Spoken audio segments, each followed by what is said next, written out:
Yes, that time the Steelers and the Ravens are at it again, and we got one half of that game right here on the show with us today here on Locked On NFL. The barbershop is open and Tony Wiggins has a chair for you. He's ready with some real NFL talk. The local experts of Locked On bring their expertise, and Wiggy is ready with his clippers and shears. Sit down and enjoy. The new Locked On NFL starts now. Locked On Podcast Network. Your team every day. Got that right. It is your team every day. We thank you for making us your first listen here on Locked On NFL. Welcome to Locked On NFL, where we give you a double dose of the biggest stories from around the NFL and use the local hosts that know these teams like no one else. I'm the host, The Barber, Tony Wiggins. Love to be in the barbershop with y'all every single day. And today, as always on Thursday, I got my brother, Chris Carter. He is the local expert who's going to help us navigate through this show today. I got to tell you what we're going to talk about, man. We got some good stuff. Thursday night football matchup. We'll hit that at the very end. A nice little wild card matchup in the AFC. Jerry fatigue in Dallas. Yeah, for Christmas, at Christmas time. I'm going to let Landon McCool tell y'all a little bit about that. Did the NFC's hopes go away when Buffalo went up there and slapped Detroit? We'll talk that. And the NFC North may be fooling us because their non-divisional record is against a whole bunch of bad teams. First, though, we're not going to bury the lead. It's all about the Ravens trying to turn, keyword turn, the tables on the Pittsburgh Steelers. I got to let you know, though, today, our show here on Thursday, as are all of our shows across the Locked On Podcast Network, it is Crossover Thursday, is presented by Prize Picks. Download the app and use the code Locked On NFL to win $50 instantly when you play $5. And make sure you go over to Amazon Music and check out Locked On NFL on Amazon Music right now. Chris Carter, we ain't going to hold it up no more, man. We're going to get right to the meat and the bones of this. This is always one of my favorite weekends. We get it twice. We might get it 3 times this year. We don't know. Right. But them Steelers about to get into it with the Ravens. And we got to remind people, never mind who you thought I was. We got to reintroduce ourselves when we talk about this rivalry, because it ain't been much of a rivalry lately.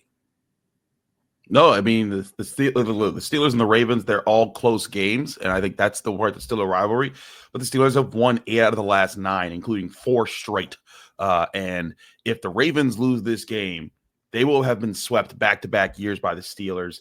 And, like, this is that's on the pace of being unheard of in the history of this rivalry. And, you know, Kevin Ostreicher and I talked about it in Crossover Thursday. You can go check that out on both of our channels. But, you know, the other crazy part about this, Tony, is that meanwhile, like, this has happened in the midst of the Steelers figuring things out in a transition period. Like, this happened. This has happened in the tail end. This stretch of winning stretches from the tail end of Ben Roethlisberger's career through Kenny Pickett, Mitch Trubisky, Mason Rudolph, and now Russell Wilson.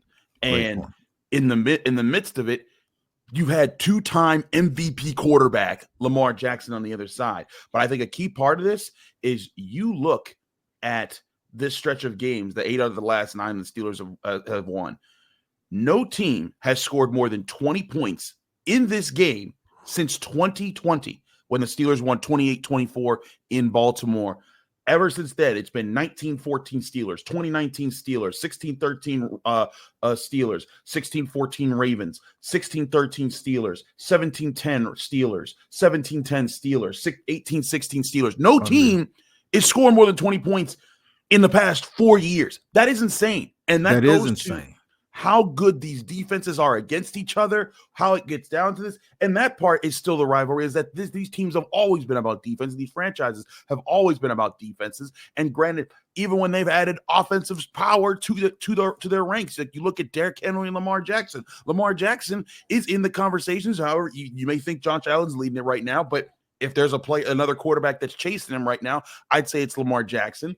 But he's in consideration for his 3rd MVP trophy, and the Steelers are like, so what? We're going up against these guys, and they had their numbers. But again, I remind people that, like, it's not like they've destroyed the Ravens throughout this. It's always just been finding the little way here or the little way there to get the win. And that's why when people talk about great coaches, they look at Mike Tomlin and they say, how does he keep doing things like that? Yep. And see, the thing is, you hit on a great point. I didn't realize that those scores were that low, and I'll touch on that in a second. But it is another big point that you made was usually in the NFL, we talk so much about there being either a coach or coach schematic or a coach quarterback combination. You have sort of an advantage, right? When you have a great quarterback and the other team doesn't. You just pointed out that they've had a great quarterback. The Steelers have been in transition. The coaches, that's a wash. Both of those guys are already solidified. Yep. And in a game where it's going to be a low score, and this is going to sound old school, just like this game looks old school, but in a game where there's going to be a low score, it's all about possessions, and possessions are important. And there's one thing that cannot happen: turnovers. And listen to Kevin Oestreicher talk about the panic that might be happening in Pittsburgh, in Baltimore. Chris, you might love this, and you'll love at the end what Oestreicher says that Todd Monken said. Check this out. Let's start with Todd Monken, who there was a great clip from practice. And usually you don't see stuff like this, but Morgan Adson from Fox Sports caught this moment from Todd Monken.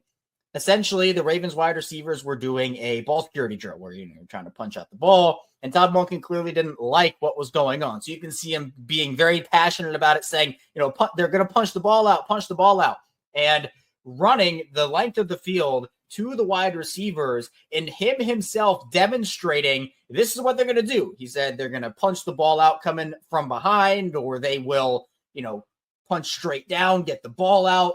It was him taking leadership and saying, look, this is what we need, and this is what we have to practice. And then after practice, Todd Monken was asked about it and the need, why he felt the need to be passionate and go down there and teach by example, essentially. And he said, I've been here for 3 Steelers games and we've turned it over 8 times. We've fumbled it 7 times. If that doesn't tell you it's a priority, I don't know what is.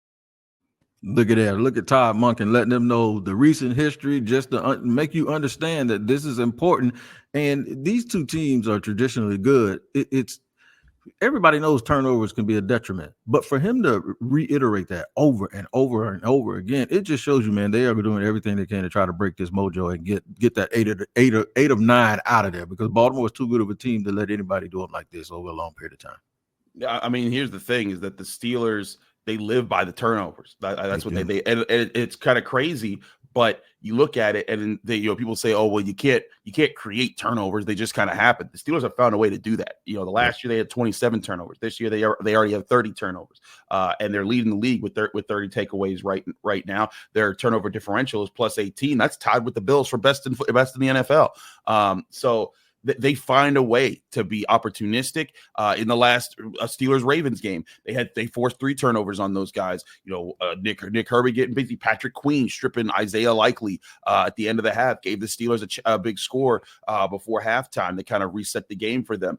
After the Steelers threw their 1 interception in that game, Russell Wilson made a big mistake there. Lamar Jackson throws a deep ball, thinks he has Justice Hill on a rookie linebacker. Peyton Wilson comes out makes a one-handed interception and makes a crazy play. It's what the Steelers do, and I think Monken, he's trying to push his guys to say, hey, you have to be ready at all times. The Steelers catch you as soon as you think that you have an advantage. They catch you. They did it to Jalen Hurts just this last week. Jalen Hurts thought he was running and trying to create an extra play there on the 3rd down, and here comes TJ Watt, just punches the ball out. The Steelers are looking for it at all times. They hunt for it. They work on it, and they do it within the structure of their defense. They're not trying to play hero ball. They're not sending the safety way out of position that exposes the middle part of the field to do it. They're doing it within the structure of their plays. That's what makes them so good of a defense and so tough for this Ravens team that, when you look at the Ravens, the way that they beat up on teams when they start running up the score on you is when you don't have a physical front up front that can slow down their run game, that can get after Lamar Jackson, that can slow down Derrick Henry.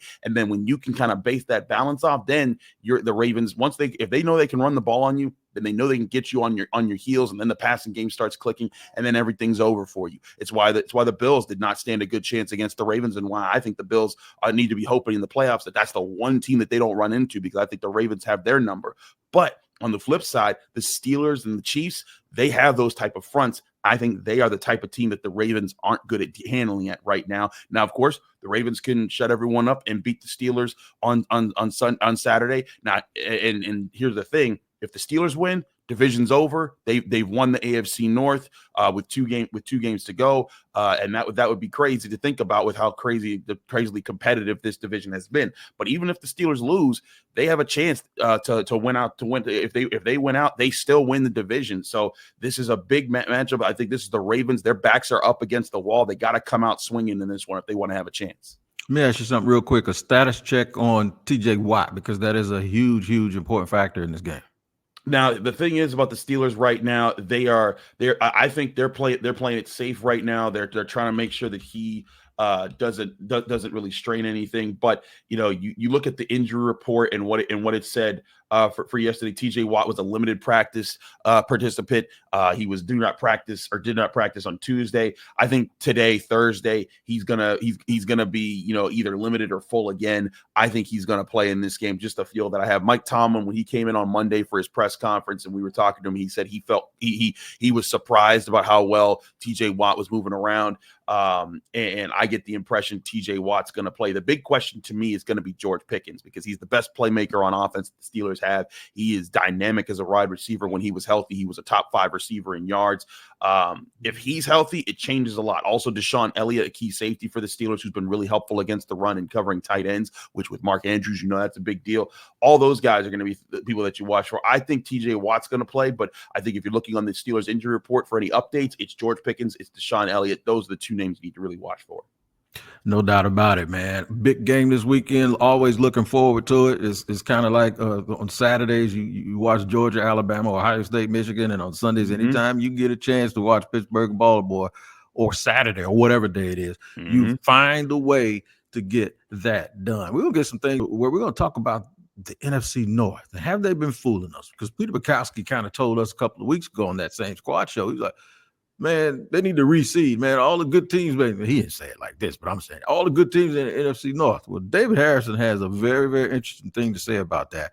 And we'll talk about it here on Locked On NFL in just a second.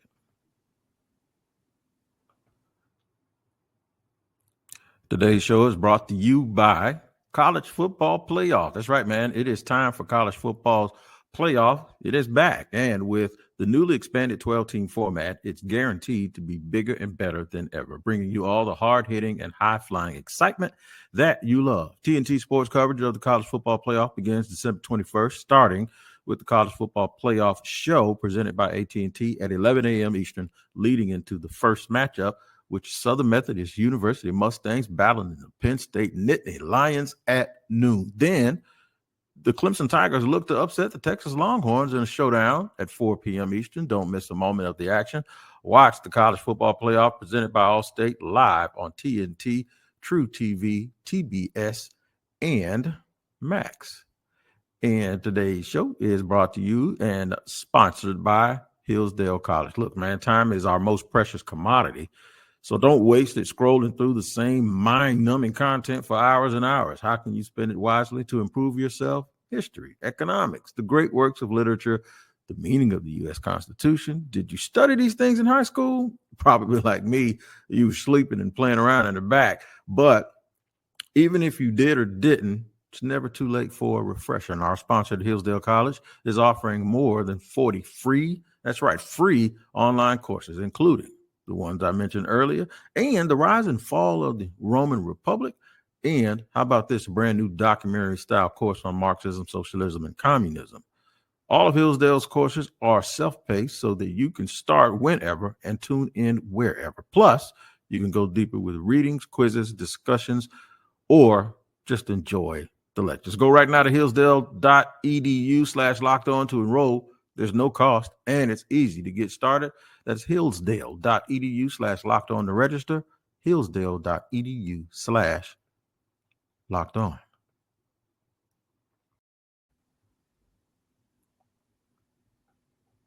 Rolling along here with my man Chris Carter, Locked On NFL, Locked On Steelers.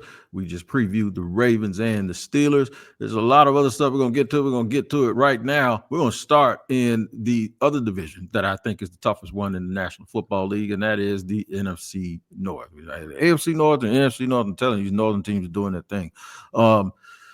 A lot of talk has been about the fact that all three of those teams are very, very good. And one of the things that I have been harping on for a month is the sleeping giant that is the Minnesota Vikings, because everybody was focused on whether Green Bay could upset Detroit and talking about Detroit being good. And I'm going to give them a lot of credit because they've lost so many people. It's, for them to even be thought about with all of the injuries they had so far, Chris, it is marvelous. But there is this thing called the non-divisional schedule.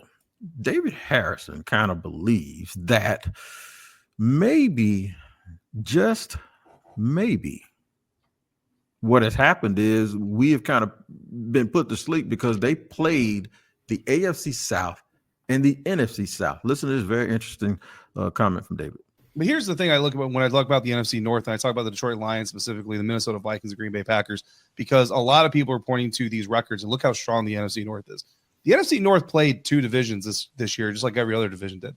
They played the AFC South and they played the NFC West. That's right. And when you look at all three of these teams, their biggest quality win comes against their own division. And we all know how division matchups go. So to me in the NFL, you got to take your own division games out of the conversation, because the reason, possibly, that this division has such a heavy double-digit win team stack is because they're playing two of the worst divisions in the NFL. Now, David told me previously they played both South divisions. I think he said the NFC West. They have played Tampa. The best team the Detroit Lions have played was Tampa.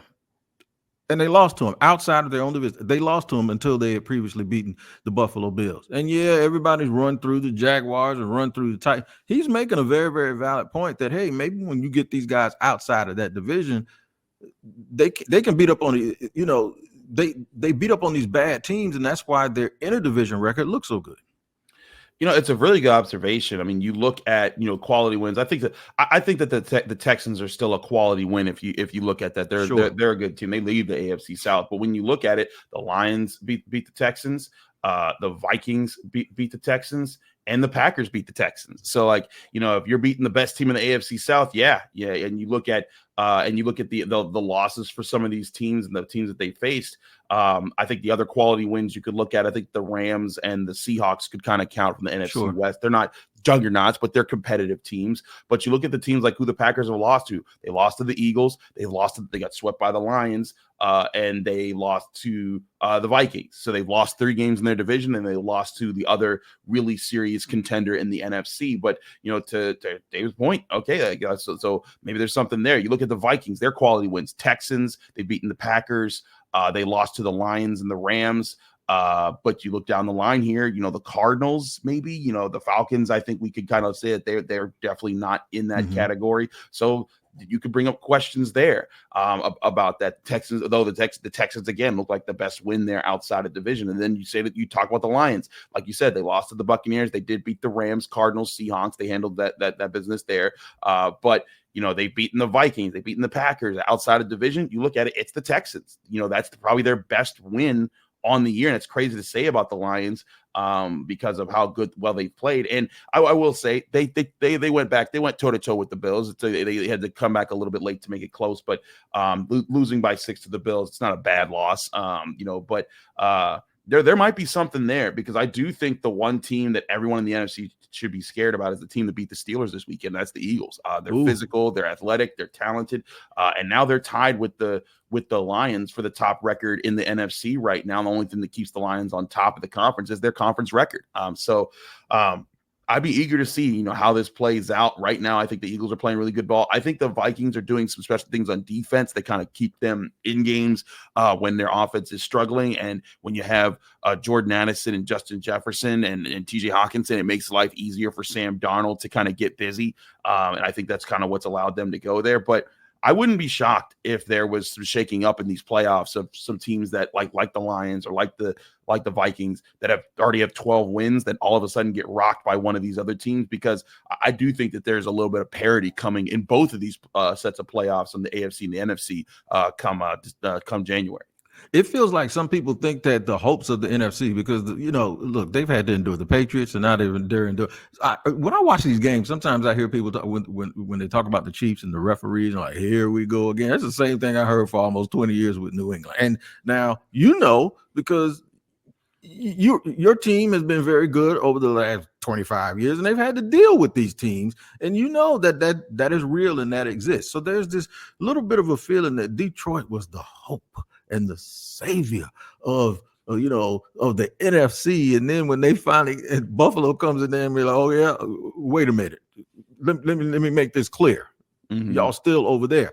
You just made a very valid point. You saw it up close and personal, real quick. Do the Philadelphia Eagles now represent that hope for people that are just sick of AFC dominance? I think so. I mean, you look at the Eagles schedule and how they've been able to win. They've been a really tough team. You look at some of their wins. They're 12-2. I don't think you can say that they have a ton of easy wins. They've beaten the Commanders, who I think are a good team, and they're in their division. So you could say, oh well, the same thing applies there about the NFC North. But they've also beaten the Rams. They lost to the Falcons. That's a bad loss. They lost to the Buccaneers, and they got whooped by the Buccaneers. But they're on a 10-game win streak. They're playing red hot right now. They beat up on the Bengals. Bengals, we know now aren't a good team, but they beat up on the Ravens and they've beaten up on the Steelers. And so you look at that and you think, man, the Eagles can win games, but they've also struggled with teams like the Panthers. They've also had their moments where you could see their vulnerabilities. I think the big thing is that there is no 2007 Patriots team that you have to just take do David and Goliath in the Super Bowl for this year. There is no unstoppable version of the Chiefs this year. The Chiefs have won a ton of games, but we can all see that they have their vulnerabilities. Every team has, I think, flaws to it that teams can tap into. Now, the Eagles, I think, are the best right now as far as keeping those flaws away from costing them, and as they've won 10 straight. But I think that this is seriously a situation where any of these teams can get gotten at any point, and that's what makes the single elimination tournament of the NFL playoffs so much fun. Is that you could be dominant all year, and then you get beast quaked by. I mean, people forget that Marshawn Lynch team that won for the Seattle Seahawks when they won beast quake, they had a losing record that year, and they went in and they beat Drew Brees and the Saints when they were thought to be a really talented team. You get those types of moments. The Tim Tebow year where they beat the Steelers. The Broncos were 8-8. The Steelers were 12-4. But because the Broncos won their division, the Steelers had to go to Denver where they couldn't have some certain players because of the elevation and how it was going to impact some of their players health wise. And the Broncos found a way to get an upset there. And so you look at this, and I think that you could be in store for that down the stretch here. So I'd say the Eagles, they can kind of represent that hope for the NFC right now. I still think the Lions aren't just because they've played some fortunate division, they had a fortunate outside of division schedules. I wouldn't take them out of that consideration. But I do think that the teams that end up representing these two conferences, they're going to be a lot closer than people think they are, just because you look at the AFC and you think, oh, well, Patrick Mahomes, Lamar Jackson, Josh Allen. Don't sleep on these teams that, like we've been talking about all year, who have revamped themselves to not just be about their quarterback. They're about their offensive front, their defensive front, their ability to run the ball, rush the passer. Those teams that have embraced that, I think that's where the real clash is going to be. Less about the conferences, but more about the styles of football that these teams have embraced.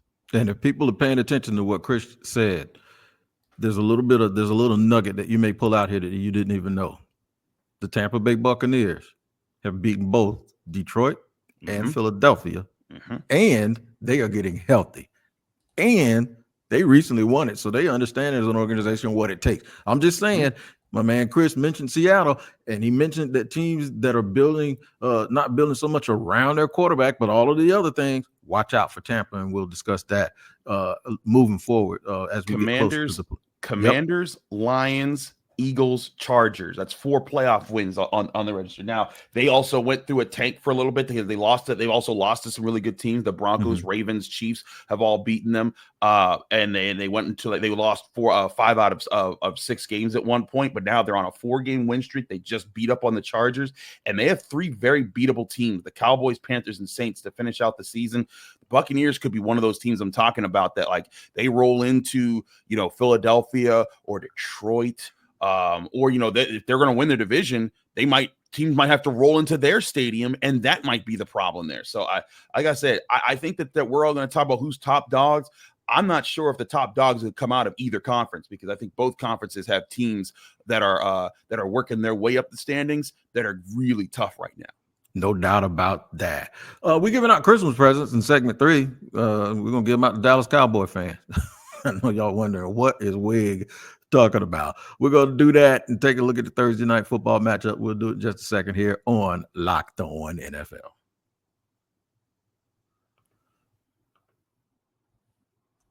And today's show is brought to you and sponsored by FanDuel. That's right, man. Get ready to tackle the NFL action this weekend and the rest of the season with FanDuel, America's #1 sportsbook.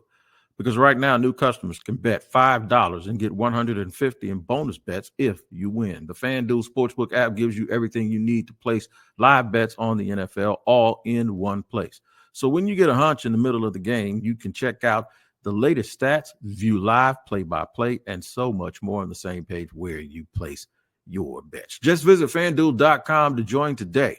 You'll get started with $150 in bonus bets if you win your first $5 bet. Now, I'm going to say it again. You'll get started with $150 in bonus bets if you win your first $5 bet. There's only one place, and that's FanDuel.com. Never waste a hunch and make every moment more with FanDuel, an official sportsbook partner of the NFL.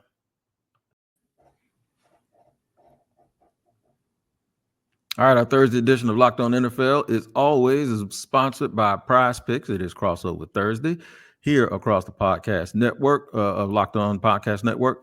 Chris, they were on a squad show and they were giving out Christmas presents.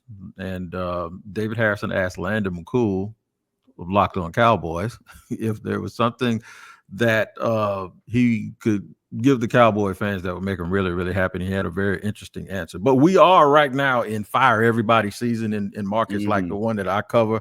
And a lot of the fans say it won't matter because Shad Khan, the owner, isn't going to do right anyway, or he's going to make a bad choice. And then they talk about the Raiders. How many years of Mark Davis and all that? You cannot do what Landon McCool says he wants to gift the Dallas Cowboy fans. Check this out. What gift would you leave under the tree for another team to help or hurt them? Landon McCool, Locked On Cowboys. I'm hoping you come through with some Grinch energy. I'm hoping. I don't know where you're going to go, but your team that you cover, the Dallas Cowboys, or any other team that hurt them, whose gift or what gift are you leaving under which tree? This is a gift for the team specifically and its fans, right? And it's the gift of a divorce from Jerry Jones at this point. Ooh. It's the Jones family. It's just gotten to the point now where the trust is eroded, and almost everything that they say, whether it's wrong or not at this point, is just being kind of judged side-eyed. So I just think at this point, I mean, this is not going to happen. And there's in no world will this gift be received or be opened. But if I could, wrap it up, I would give the Cowboys and their fans the opportunity to kind of start with a fresh slate and see if they can make do with the new ownership, no matter, if it's an oil wildcatter or not. I think, we could still probably find somebody willing to spend some money like Jerry. Yeah, it'll never happen, Chris. It'll never happen. And those are problems that Pittsburgh people don't have. Ain't nobody trying to get rid of Rooney. You know what I'm saying? But I look at the Rooneys, and I think one thing that they have done historically is they have allowed their coaches to coach, they have allowed their GMs to manage, and they've allowed that vision to take hold of the team. Kevin Colbert, built the Steelers of the 2000s. He went and got Ben Roethlisberger. And there's certain times they'll interject, like it's famously known. Bill Cowher was not going to draft Ben Roethlisberger. He was going to go get an offensive lineman. That was the one time that Dan Rooney, the previous owner before Art Rooney the second year, he came in and he said, "Get that guy. We need a quarterback." And that was the one time that the Rooney stepped in and said, we're not going to pass up on this one because they passed up on Drew Brees years before, and that didn't work out for them. But I look at the Steelers right now, and then when you look at the Cowboys, you see Jerry Jones kind of, his fingerprints over everything. You see the comments that are just constantly out there. You want to be less in the spotlight. Like right now, the Steelers are on Hard Knocks every week. HBO Productions and NFL Films, they're giving you all this inside stuff. And even with that, you don't see the Rooneys anywhere.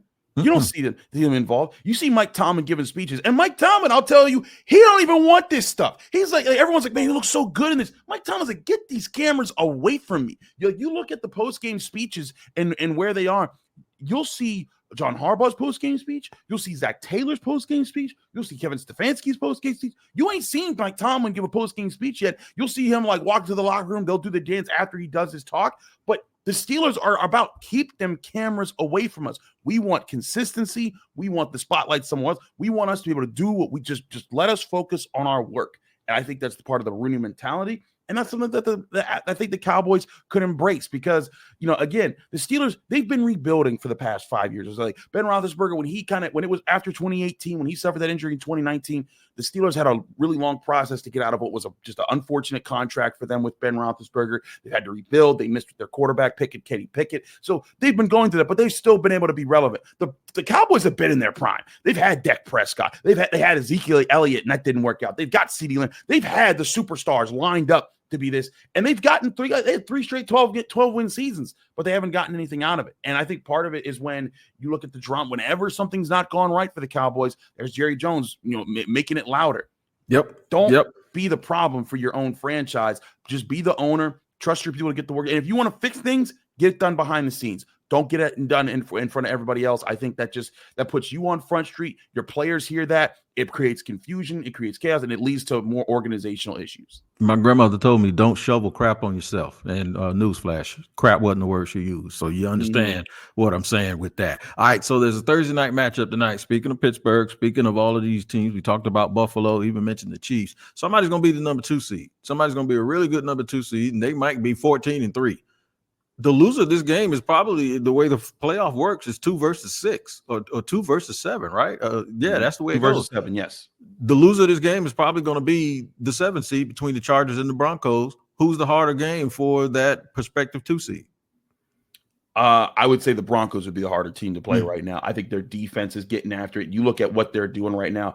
I talked about the Steelers have 30 turnovers. The Broncos have 23. Yes, sir. And if you look at the way that they've played this year, what's hurt the Broncos, I think, is they've had so many turnovers when you look at their games overall this season. But I really do think they're turning over a bit of a new lead. Like, I think Bo Nix has settled in more to this offense. And when you look at the way that they've played, they had 3 turnovers last week against the Colts and 2 turnovers against the Browns. But in the 3 games before that, they had a streak of like 3 straight weeks where they didn't turn the ball over. If they're able to limit their turnovers down the stretch here, and look, the Broncos, they got some tough tests. The Chargers are not going to be easy to beat in Los Angeles. They got the Bengals in Cincinnati. And what's crazy is that's actually an important game still, because the Bengals are not out of the play. If the Bengals win out and the Chargers or the Broncos falter enough, that could be their ticket to slide back into the playoffs and be that 7th seed. But if I'm a team right now, I don't want to play the Broncos because their defense is creating turnovers. They're making big plays. I'd rather play the Chargers, who look like they're still figuring things out right now. And that sounds crazy because you're like, well, what about Justin Herbert versus Bo Nix? Right. Yeah, looking at that defense that's been very opportunistic for the Broncos. So, here's the thing: you beat the Chargers this week. If the Broncos beat the Chargers this week, the Broncos get to 10-5. I think they're basically in the playoffs. The Chargers all of a sudden are 8-7. And then if the Bengals beat the Browns this week, the Bengals are 7-8. Ooh. And you're looking like, well, wait a second here. They're only a game back. Then the Bengals have the Broncos and the Steelers down the stretch there. The Chargers did beat the Bengals, so they have that on their side, and they have the Patriots and the Raiders to finish things out. Could things get nasty?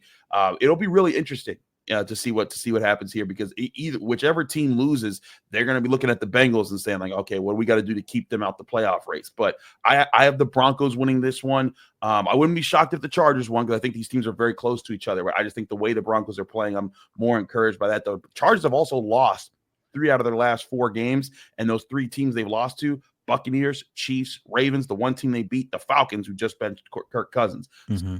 Give me Denver, who's won 4 straight, keeping on riding that high horse.